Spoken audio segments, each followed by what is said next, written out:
this is Nicole from KidsQuest Children's Museum, and today I have a HomeQuest science experiment where we are going to test different objects and whether or not they float or sink when placed in water. So to do this, you need some water.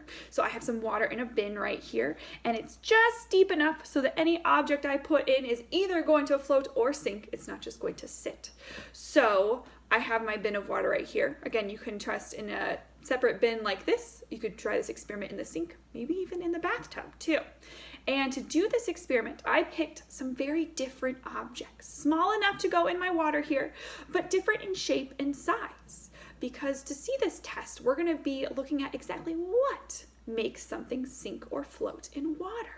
So I got myself a pine cone. Let's see, a gourd it looks like that I had around here, even a toy top, even a Hot Wheels car, anything that you can get wet and will be okay if it dries off. I'm even going to try a small die from one of my games.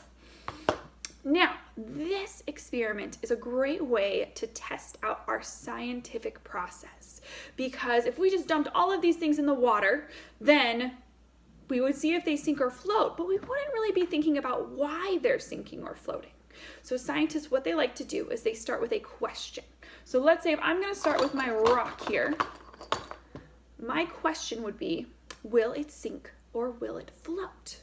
Now, I think, let's see, scientists like to make a prediction before we do our testing. So to answer that question, will it sink or will it float? My prediction is going to be that this rock might sink. And again, as scientists, we want to think about why. Why might it sink? I think it might sink because, well, it's a little heavy and it's very hard. So maybe that's why it'll sink. So we get to test it. You can even do a countdown so that we're all ready to observe as scientists, which means watch and notice what happens. So 3, 2, 1. It did not float. In fact, it sank, which is something that I predicted. And maybe you predicted that too. So our rock sinks. And maybe it was because it was hard. Maybe it was because it was a little heavy.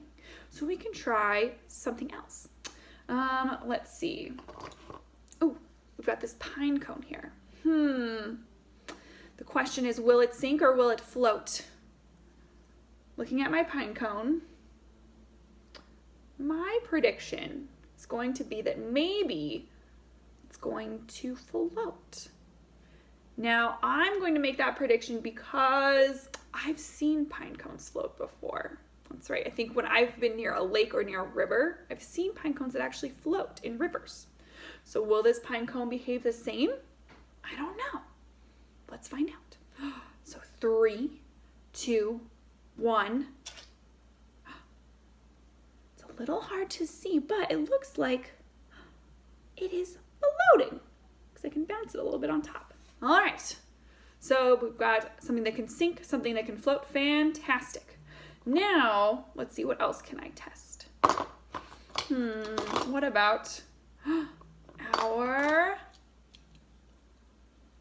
Hot Wheels car? Let's see. Will it sink or will it float? I'm going to make a prediction that it might float because our pine cone floated. It was much bigger than this car. It was much, much bigger. So maybe because it's smaller, it's going to float too. Let's test it out. All right. 3, 2, 1. Oh yeah, it did not float. It sank.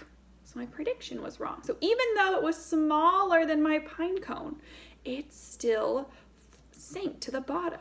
So this would be a great question, especially when we get our predictions wrong, to go ahead and look back and think about why. Why did that happen? And last, we're going to test here. I have a very small little top. Now, let's see, it's very small, but being small didn't help something float last time. Will it sink or will it float? You know what? I'm observing here as a scientist. I'm observing lots of air trapped in this top. So if there's air trapped in this top, it's kind of like a big bubble, and bubbles float. So we're going to test this. All right, 3, 2, 1, and it floats. So this experiment really has no limit. You can test all different kinds of objects, anything that can get wet and fit in your container. And again, it is just a great way to practice observing cause and effect, the properties of water and how it behaves with different objects and different materials as well. And then again, practicing that scientific process, which is something that scientists use in all kinds of different fields for all of their experiments. So thank you so much for joining me, and check back at our YouTube page for more videos and experiments and story times, and have a great day.